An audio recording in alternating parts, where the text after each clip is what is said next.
우리가 모세오경 하면 다 아시겠지만 창세기, 출애굽기, 레위기, 민수기, 신명기입니다.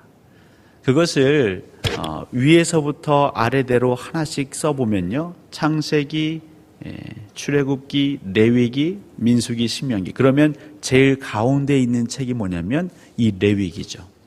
이 레위기를 감싸고 있는 것이 안에서부터는 출애굽기하고 민수기가 감싸고 있고 바깥쪽은 창세기하고 신명기가 감싸고 있는 것이죠. 마치 저희들이 과일을 먹으면 가운데 씨가 있고 또 우리가 먹는 그 과일 부분이 있고 껍질이 있는 것처럼, 물론 우리가 먹는 것은 그 과일 부분이지만 사실 그 과일이 열리기 위해서는 씨가 있어야 하는 것이죠. 이 씨가 없으면 그 과일을 우리가 볼 수 없는 것입니다.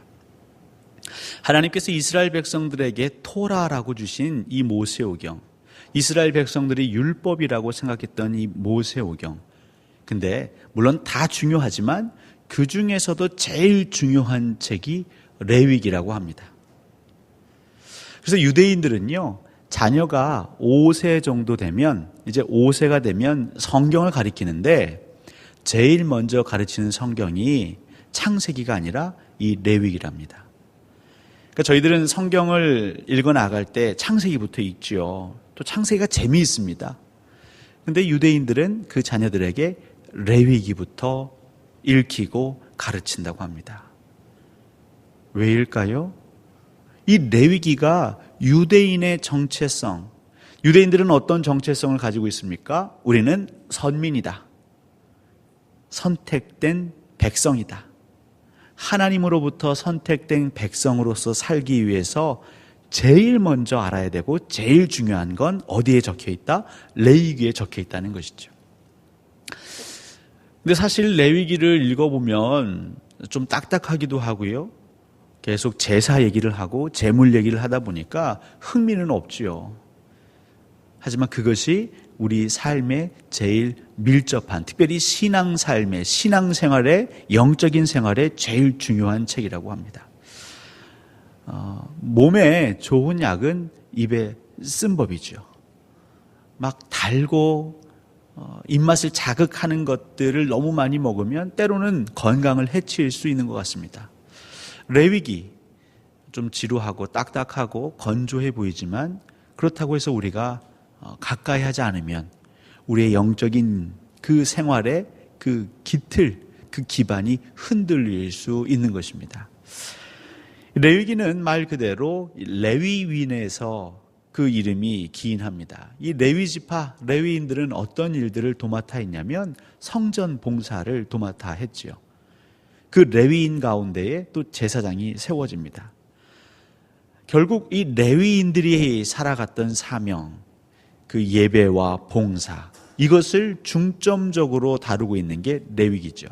물론 이 당시는 예배라는 표현을 안 쓰고 제사라는 표현을 씁니다. 그리고 그 제사를 지내는 회막에서, 성막에서 봉사하는 것, 그리고 그 큰 틀에서 봤을 때에 그 제사와 그 봉사는 결국 무엇을 위해서, 우리가 보통 레위기의 주제하면 거룩을 얘기하죠. 근데 오늘은 좀 더 그 거룩이 너무나 막연할 수 있다면 그 거룩을 통해서, 거룩은 무엇을 통해서 이루어지냐면 바로 이 친교입니다. 우리가 말하는 교제. 근데 하나님과 친교하고 하나님과 교제하는데, 하나님과 교제하는 데 있어서 가장 기본이 되고 중요한 방법은 제사 그리고 봉사다. 그래서 레위기를 통해서 우리가 제사하는 법을 배워야 하는 것이죠. 그러니까 오늘로 치면 예배자의 삶, 예배자의 태도, 우리의 예배를 돌이켜봐야 하는 것이고요. 또 하나는 봉사를 항상 염두에 둬야 하는 것이죠.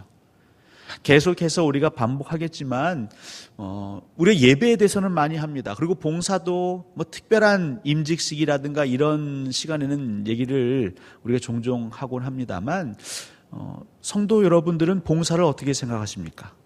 특별히 교회 봉사, 이걸 어떻게 생각하십니까? 우리가 익숙한 봉사는 그냥 내게 주신 달란트를 또 내 마음에 감동이 있고 내 삶에 여유가 있으면 그냥 행하는 것 정도를 교회 봉사라고 하지요. 때로는 뭐 헌신이라고 합니다. 섬김 혹은 사역이라고도 합니다. 여러분이 그 봉사할 때의 그 마음의 동기가 굉장히 중요한데, 여러분 하나님께서는 봉사를 구걸하시는 분이십니까? 아니면 우리의 그냥 자원하는 봉사를 기쁘게 받아주시는 분이실까요? 우리가 봉사하지 않는다고 해서 복음 전파가 더디 될까요? 엄밀한 의미에서 우리가 봉사해 드리는 걸까요? 우리가 봉사해 드리지 않으면 교회는 흐지부지 되겠지라는 생각도 혹시 있으십니까? 제가 무슨 얘기를 하려고 하냐면, 우리는 하나님께 드린다라고 하면서 생색낼 때가 굉장히 많습니다. 우리 부모님들이 자녀들에게 뭐 용돈 주고 뭐 가르치고 입히고 할 때에 자녀들이 그걸 기쁨으로 받을 때도 있지만, 때로는 받으면서도 한편으로는 찜찜할 때가 있거든요. 하나님께서 그러실 것 같아요. 우리가 섬긴다고 하는데, 우리가 헌금을 드리고 봉사를 한다고 하는데 하나님이 한편으로는 서운하실 것 같아요. 우리가 하나님께 올려드린다고 하면서 계산하거나 재거나 생색낼 때가 있거든요. 물론 교회라는 곳은 하나님의 임재를 늘 사모하는 자들의 모임인가 동시에 사람들이 모여 있습니다. 그러다 보니까 나도 모르게 사람이 보이죠. 사람의 생각도 보이고 사람의 뜻도 계획도 보일 수 있습니다. 하지만 정말 우리가 예배를 하나님께 드리고 우리의 봉사를, 우리의 섬김을 하나님께 드린다면 그 뒤에 생기는 마음들은 우리가 잘 자제하고 절제해야 되는 것이죠. 제일 안타까운 걸 볼 때는 사실 제가 이전에 있던 교회에서 어떤 일이 있었냐면, 그 교회도 담임 목사님하고 좀 갈등이 있었어요. 그러니까 담임 목사님과 갈등이 있다 보니까 한켠에서는 담임 목사님을 그래도 담임 목사님인데 라고 좀 두둔하는 일도 있었고요. 또 한편에서는 이거 어떻게 해야 되나 괴로워하는 분들이 계셨어요. 근데 그 교회에서 오랫동안 추진했던 사업이 하나 있었습니다. 그거 뭐냐면, 그 교회가 조금 동네 쪽에 있었기 때문에 그 교회 앞 주변에 쉽게 말하면 주택을 구입하는 문제입니다. 그리고 절호의 기회가 오긴 왔어요. 근데 문제가 하나 있는데, 그건 뭐냐면 교인들이 별로 마음에 탐탁지 아니하는 담임 목사님이 심우할 때였어요. 그러니까 한쪽에서는 그래도 우리 교회의 미래를 위해서 지금 저 집을 구입해야 합니다 라는 분들이 계셨고, 또 한쪽에서는 그래도 지금은 아닙니다. 그러니까 물어봤죠. 그럼 왜 지금은 아닙니까? 라고 물어봤더니 그 반대하는 분들의 논리가 이거였습니다. 지금 만약 저 땅을 구입하게 되면 지금 저 담임 목사님께서는 그것을 자기의 치적으로 얘기하고 다닐 겁니다. 우리는 그걸 못 보겠습니다. 그분이 재직하는 중에 그렇게 뭐 교회의 큰 사업들을 이루어서 그래도 내가 심우할 때에, 내가 사역할 때에 이런 굵직굵직한 일을 하지 않았느냐, 그 얘기 나게 듣기 싫습니다. 그래서 그 땅 안 살 겁니다. 못 삽니다. 여러분, 제가 이 얘기를 드리는 건 한번 생각해 보십시오. 만약에 여러분들도 그런 유사한 상황에 놓이시면 어떤 선택을 하시겠습니까? 물론 우리 가운데도 그래도 삽시다, 혹은 아닙니다, 사면 안 됩니다 하는 분들이 있겠죠. 사실 누구를 잘했다 잘못했다 평가하기 이전에 그 모습을 하나님은 보고 계실 거 아니겠습니까? 사랑하는 성도 여러분, 우리들의 신앙의 삶은요, 신앙의 여정은요, 항상 우리 관점을 이 땅에서부터 하늘로 올리는 거죠. 나의 관점에서 하나님의 시야로 세상을, 관계를 보려고 노력하는 것이 신앙의 성숙입니다. 제가 그 얘기를 듣고 한낱 부목사가 무슨 얘기를 하겠습니까? 하지만 속으로 느꼈습니다. 하나님 마음이 참 속상하시겠다.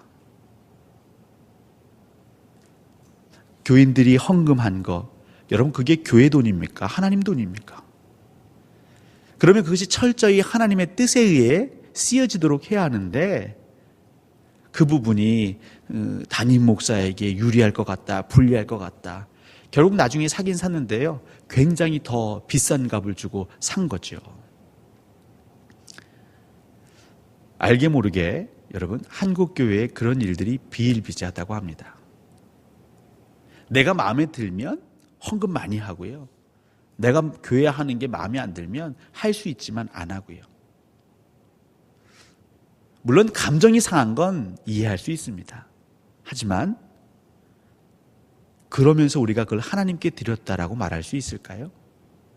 그래서 유대인들은 5살이 되면 아이들에게 레위기를 가르치는 거죠. 아이들에게 하나님께 드린다라는 게 무엇인지, 예배한다라는 게 무엇인지, 제사 지는 그 진짜 의미가 무엇인지를 그냥 귀에 못이 박히도록 반복해서 가르치는 거죠. 봉사, 그 봉사가 무엇인지, 여러분, 진짜 봉사는 무엇입니까? 진짜 봉사는요, 다른 거 다 하고 남은 시간에 할까 말까 선택하는 게 아니라 가장 내 좋은 것을 하나님께 드리기 위해서 달려 들어가 하는 게 봉사죠. 그리고 봉사하고 나서 그 대가를 요구하는 것. 하나님, 나를 인정해 주십시오. 나를 칭찬해 주십시오. 교회도 내 이름을 높여야지요. 왜 아무것도 돌아오는 게 없습니까? 라고 따져 묻는 게 봉사가 아니죠. 그러니까 왜 레위인들은 이걸 가르쳤냐면요, 철저히 세상에서는 아까 제가 말했던 방식의 삶이 익숙하거든요. 내가 기분 좋으면 한턱 쏠게. 하지만 기분이 나쁘면 쏠 수도 있지만 외면하는 거죠. 세상에서는요, 나를 알아줄 것 같으면 열심히 가서 시간도 보내고 물질도 사용합니다. 하지만 나를 알아주지 않으면 한순간에 발길을 끊고 뒤돌아서죠. 그게 세상살이요, 세상 사람들의 방식입니다. 그러니까 그 어린아이들에게 너희들은 거룩한 선민이면서 성민, 그렇기 때문에 그렇게 살아서는 안 된다라며 레위기를 계속 가르치는 것이죠. 그러니까 우리 마음이 안 좋아도, 때로는 안 좋아도 예배합니다. 왜 예배하십니까? 내 감정으로 예배하는 게 아니라 내 존재를 하나님께 부어드리는 거죠. 기쁠 때는 기쁨의 존재로, 슬플 때는 슬픔의 존재로, 화가 날 때는 화가 나지만 그래도 나는 하나님의 사람이니까 예배하는 것이죠. 사랑하는 성도 여러분, 우리가 지금 하고 있는 예배, 이 봉사 대상이 누구죠? 그걸 항상 기억하십시오. 여호와 하나님, 성부, 성자, 성령 하나님께 드리시는 분들의 그 중심은 하나님 받으시고 하나님이 기억하십니다. 하지만 항상 그 내 마음을 살피셔서 혹여라도 거기에 나의 뜻이라든가 나의 생각이 들어가 있을 것 같으면 얼른 그걸 제거하셔야죠. 나중에도 나오겠지만 여러분, 제사를 지낼 때 제물은 항상 어떤 제물을 드립니까? 흠 없는 양을 드리거나 흠 없는 염소를 드리죠. 온전한 걸 드립니다. 여러분의 마음, 하나님은 많고 적음을 따지시는 분이 아니지 않습니까? 중심을 보시죠. 흠이 있느냐 없느냐, 순전하느냐 순전하지 못하느냐, 정결하냐 정결하지 못하냐, 그걸 받으시는 거죠. 내가 많이 했습니다, 하나님 적게 했습니다, 이걸로 따지지 않습니다. 세상은 그걸로 시시비비를 가릴지 모르고 그걸로 좋고 나쁘고 1등부터 꼴찌까지 나눌지 모르겠지만 하나님은 순도가 몇 프로냐, 순도 100%를 받으시는 것이죠. 이 레위기 결국 성격으로 들어가는데요, 창세기에는 결국 이제 범죄로 인해서 인간의 타락, 그 사건이 벌어지죠. 그랬더니 인간들이 어찌어찌해서 애굽에 정착합니다. 근데 그렇게 너무 오랜 세월 동안 애굽의 문화, 특히 우상 숭배의 문화에서 살아갑니다. 출애굽기는 하나님께서 그들을 구출해내시죠. 구원해내시죠. 구원의 책입니다. 그러면서 그들이 광야, 그곳에서 시내산에서 앞으로의 삶을 어떻게 살면 좋겠다는 말씀을 받고요. 특별히 레위기 와서는 더 구체적으로 너희들이 더 이상 이방 족속이 아니라 하나님의 백성으로 살기 위해서 이것은 필수 과목인데 그것은 항상 예배하며 너희들에게 주어진 걸 가지고 항상 하나님께 드리기를 힘쓰라. 근데 그 과정을 계속 반복하면 제사하고 봉사하고 예배하고 섬기고 그렇게 자꾸 내 자신의 것들을 비워내는 것을 반복하다 보면 여러분 어떤 일이 벌어지냐면 하나님을 만나게 된다는 것이죠.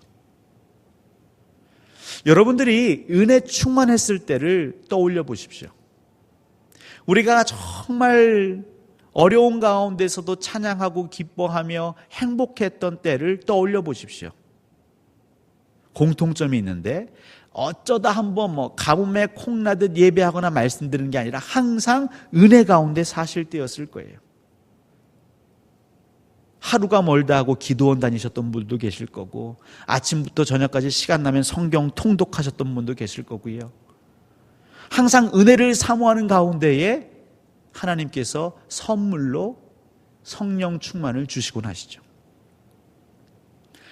결국 그렇게 제사하고 봉사하는 게 하나님과 친밀해지는 지름길이고 그것이 레위기의 핵심 메시지인 것이죠. 그렇게 하나님과의 친밀성이 깊어지면 깊어질수록 열매 맺어지는 게 있는데 그게 거룩이라는 열매입니다. 구별되는 열매입니다. 내가 억지로 구별되려고 하는 것이 아니라 내가 저 사람과 차별을 지으려고 하는 것이 아니라 나는 그냥 하나님과 친해졌을 뿐인데 시간이 흐르니까요. 그냥 나눠지는 것이죠. 구분이 되는 거, 구별이 되는 것이죠. 한눈에 너무나 다른 그 광채가 빛과 소금의 그 영향력이 우리 삶 속에서 드러나는 것이죠. 제가 여기서 굵은 글씨로 밑줄도 쳤지만 결국 예배와 친교, 레위기가 강조하고 있는 것이고요. 더 나아가서 이 시대의 그리스도인들이 항상 힘써야 하는 것입니다. 우리 레위기 16장 30절부터 34절까지인데 우리 같이 한번 읽어보겠습니다. 시작.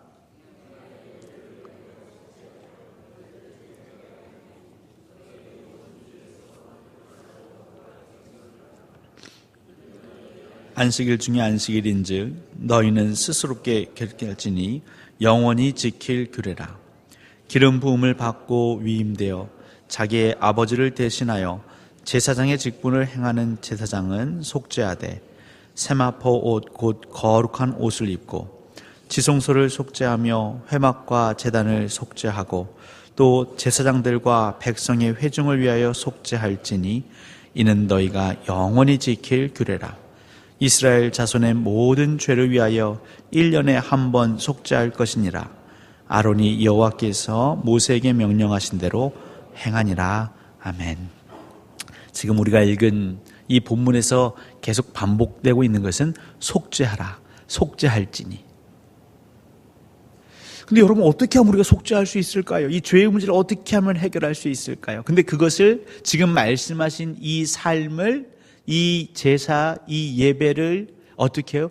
영원히 너희들이 행할 규례니라. 그렇게 말씀하셨습니다. 그럼 여기서 말하는 영원히, 그 말 뜻은요, 시작이 있는데요, 끝이 없습니다. 계속해서. 그러니까 우리에게는 이 땅에서는 쉼 없이 반복하라 말씀하시는 것이죠. 이제 하나님 나라 가면 그때에는 또 다른 존재가 되기에 문제가 안 되겠지만 이 세상의 역사가 계속되는 한 이 속죄의 이 삶은 계속되어야 하는 것이죠. 그러니까 여러분 예배 올 때에 특별히 저희가 주일 일부 예배 같은 경우는 사제 기도 시간이 있죠. 대표 기도를 인도하시는 분이 회개 기도하십니다. 하지만 또 우리 스스로도 이 시간만큼 비록 시간은 그렇게 길지 않지만 짧은 시간 안에 우리의 죄를 솔직히 고하는 것이죠. 나만 알고 있는 죄. 이것이 가능하다면 주일만이 아니라 우리의 일주일의 삶 속에서 그것이 오전이 되었든 점심이 되었든 특별히 하루 일과를 마친 저녁에 잠들기 전에 우리의 속죄, 그 제사를 하나님께 올려드리는 건 매우 중요한 것입니다. 사람이 반복하다 보면 좋은 것도 있습니다. 뭐냐면 감각이 생깁니다. 민감해지는 것이죠. 집안을 항상 깨끗이 청소하시는 분들이 계세요. 그렇게 집안을 깨끗이 청소하다 보면요, 물론 유익도 있고 단점도 있죠. 하지만 가장 큰 유익은 뭐냐면 조금만 흐트러져도 뭐가 흐트러져 있는지를 알 수 있습니다. 그러니까 거울을 자주 보는 사람은요, 그래도 내 외모를 잘 가꿀 수 있고요, 흐트러진 걸 바로 잡을 수 있죠. 그런데 청소를 하루 이틀 안 하기 시작하면요, 엉망이 되기 시작합니다. 그런데 문제는 거기에 둔감해지죠. 뭐 이 정도쯤이야. 여러분, 죄의 문제가 그렇습니다. 이 죄의 문제, 뭐 이 정도쯤이야. 뭐 예수님의 이름으로 그 보혈로 우리가 다 죄 씻음 받는데 뭐 하나님 은혜 주시면 또 나 회개하면 되겠지라는 아니란 생각으로 하루하루 살다 보면요, 여러분, 바늘도둑이 소도둑 됩니다. 신앙생활 잘 하는 듯 하다가 나중에 큰 사고를 칩니다. 여러분, 최근에도 한번 언론에 지금 얘기 나오죠. 어떤 장로님 권사님이 어떤 행함으로 인해서 지금 또 나라가 또 특히 교회가 또 욕을 엄청 먹고 있습니다. 그런 것, 사소한 것 하나하나까지도 우리가 속죄의 삶, 영원히 우리가 지켜야 할 규례를 지키지 않은 것이죠. 여러분, 레위기의 말씀, 이것이 단순히 구약시대만 지킬 것이 아니라 오늘 이 시기에도, 이 시대에도 우리가 반복해서 지켜야 합니다. 오늘부터 여러분 돌아가시면 회개의 시간을 꼭 정하십시오. 내가 뭘 잘못한 게 없는 것 같은데요? 라고 해도 그 시간을 정하시고 그때는 묻는 겁니다. 하나님, 제가 오늘은 그래도 하루를 잘 산 것 같습니다.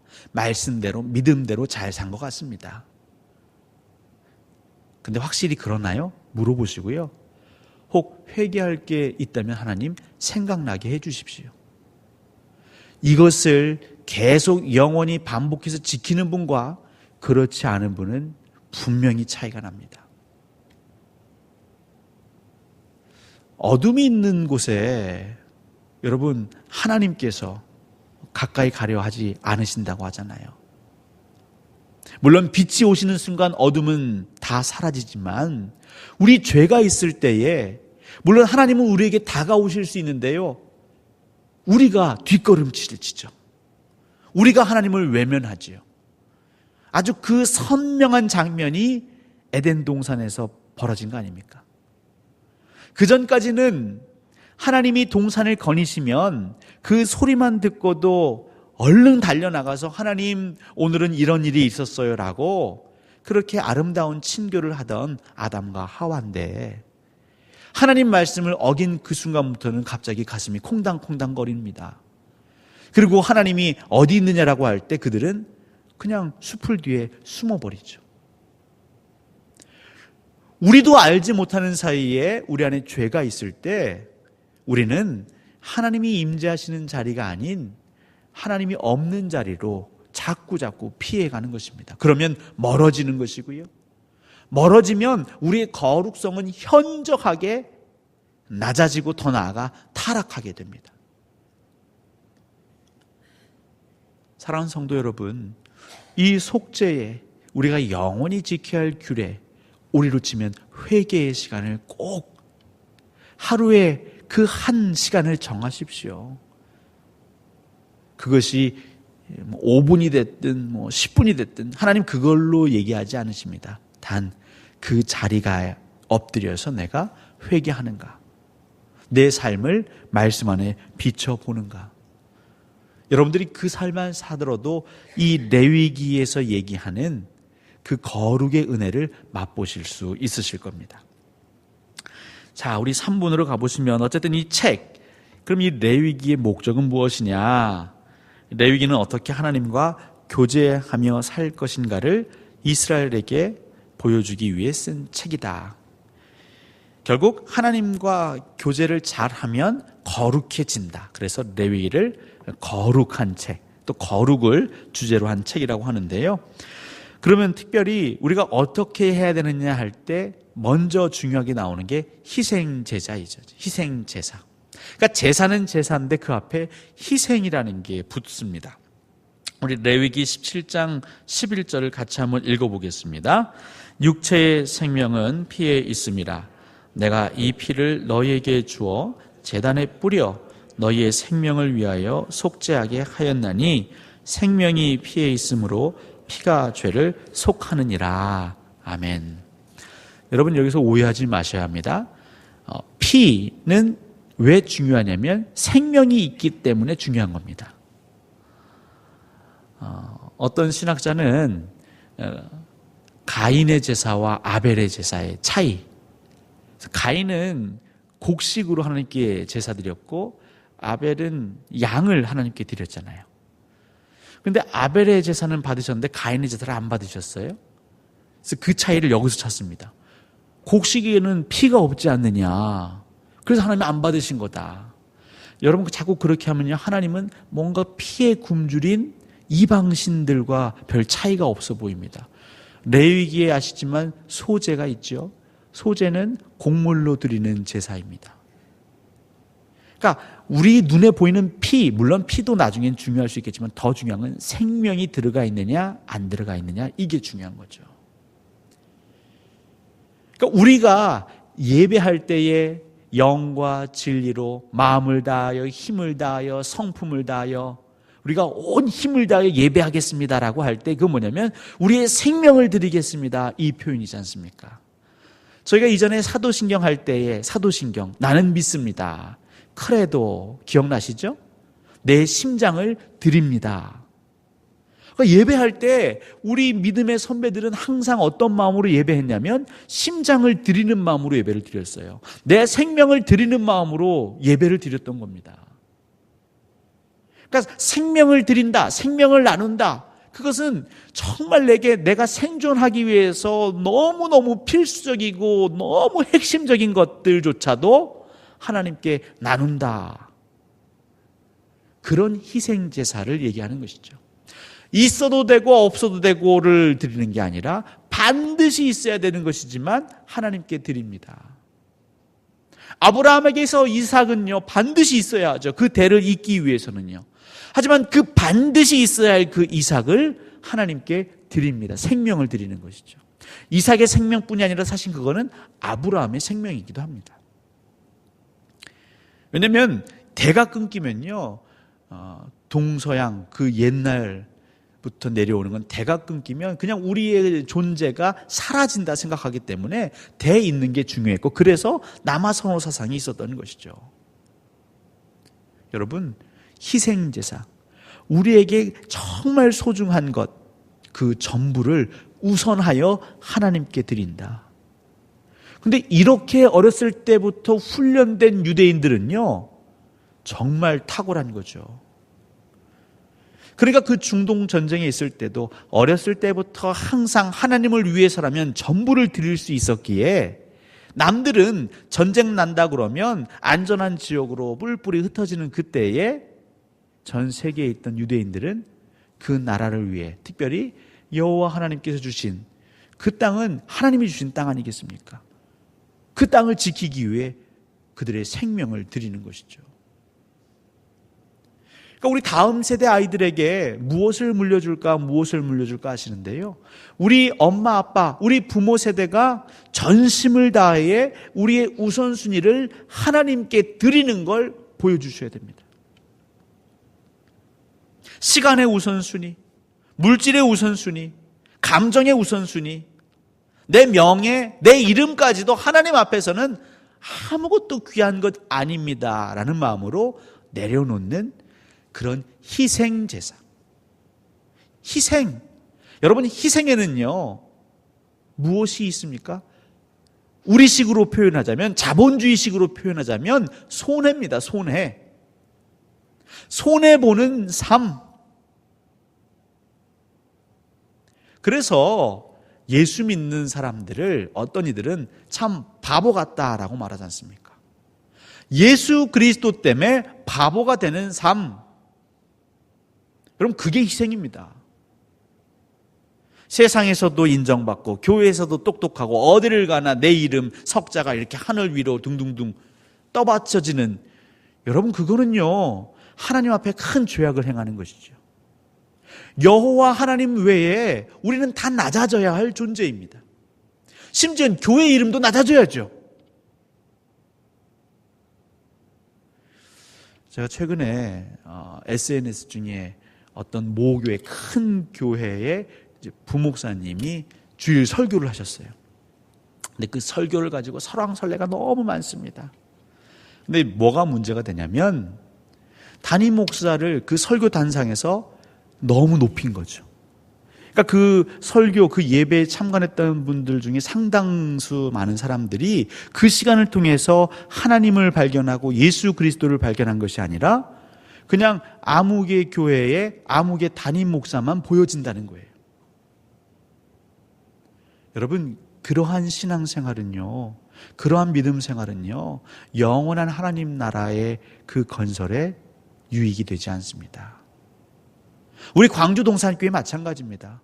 여러분, 광주동산교회 예수 그리스도의 이름 외에, 만군의 주 여호와의 이름 외에, 보혜사 성령님 외에 우리 사람의 이름이 너무 드높아지면요, 하나님 영광 가리게 되는 것이고요, 하나님의 영광이 가려지는 그 순간부터, 그 그늘진 그곳에서부터 미움과 시기와 질투와 죄가 싹트게 되는 것이죠. 여러분, 우리는 희생하기 위해서 이 자리에 온 것입니다. 근데 아이러니하게 기쁨으로 희생을 한답니다. 그것이 비밀입니다. 그것이 천국의 비밀이고 하나님 나라의 비밀인 것이죠.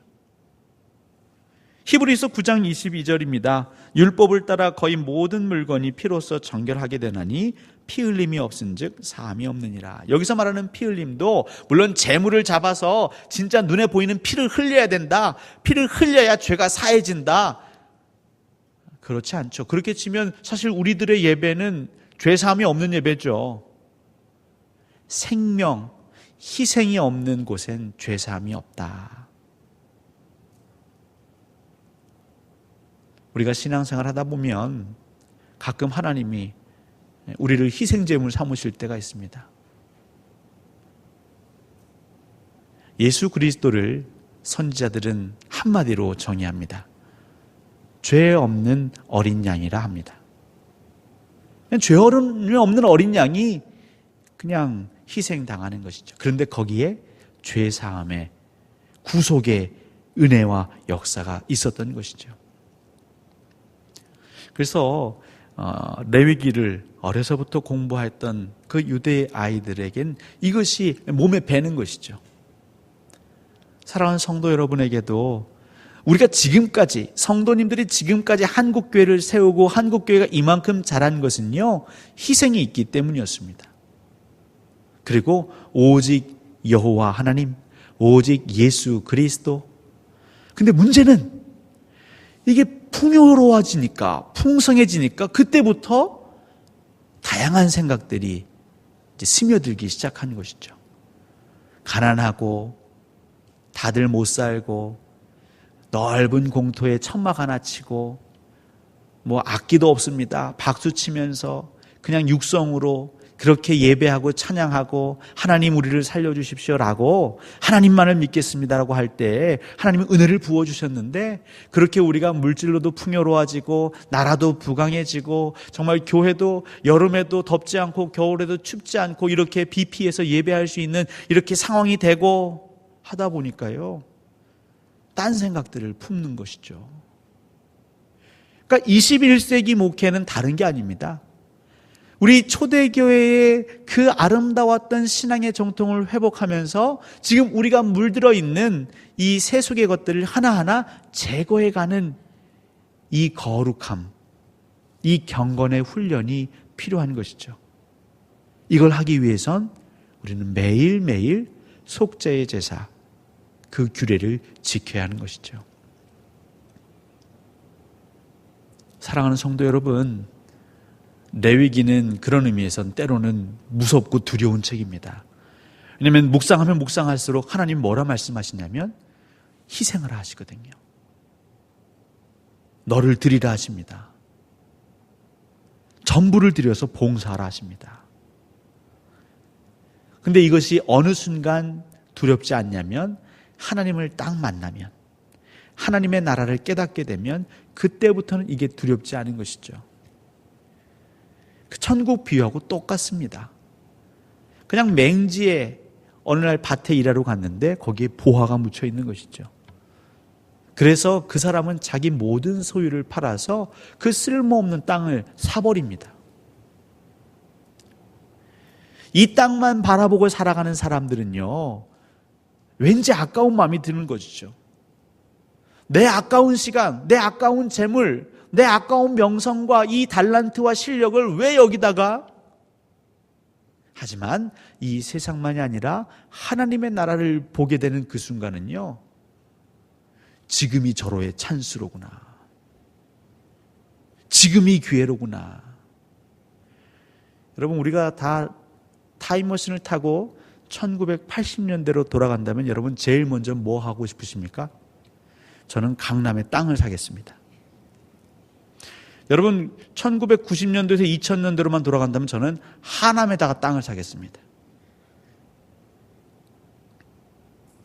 지금 투자할 기회를 하나님은 우리에게 주시는 것이죠. 이 세상만 보면요, 언제 투자할지 우리가 쥐고 있어야 됩니다. 하지만 하나님의 나라를 본 유대인들은, 이스라엘 백성들은, 하나님의 사람들은 내가 투자할 수 있을 때, 내가 봉사할 수 있을 때, 내가 건강이 있을 때, 내가 시간이 있을 때, 하나님 내게 물질 주실 때 그때 아낌없이 드린 겁니다. 나중에요? 나중에 할 수 있을까요?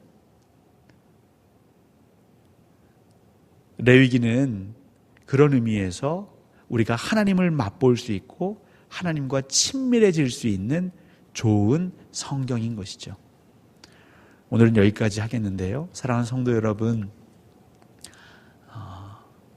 하나님은 우리에게 뭘 자꾸 내놓으라 하시는 분이 아닙니다. 하나님을 만나면 우리가 절로 하나님께 다가가는 것이죠. 그 첫 단계로 여러분, 속죄의 규례를 영원히 행하십시오. 어느새부턴가 한국교회 강단에서 회개의 설교가 많이 사라졌죠. 왜냐하면 저 역시도 주변에서 너무 많이 얘기를 듣습니다. 일주일 동안 고생한 성도들이다. 그냥 힘들게 사는데 또 주일날 와서 회개하라고. 목사들부터 회개해라. 그렇게 말하는 분들이 계셨어요. 그러니까 저도 들으면 늘 일리가 있습니다. 힘들게 사시는 분들 위로하는 설교해라. 마음이 포근해지는 설교해라. 다 맞습니다. 다 맞는데요. 문제는 회개의 설교가 사라지면서 한국교회 성도들이 회개에 둔감해지기 시작했습니다. 그러면서 다 자기가 죄인도 아니요 의인인 줄 알고 있습니다. 그러다 보니까 점점 각자의 소견에 옳은 대로 행하고만 있습니다. 환경은 좋아지고 교회 시설도 커리큘럼도 양육도 다 좋아지는데 분열과 분쟁이 끊이지 않습니다. 사랑하는 성도 여러분, 하나님은 오늘부터 여러분들을 회개의 자리로 초대하십니다.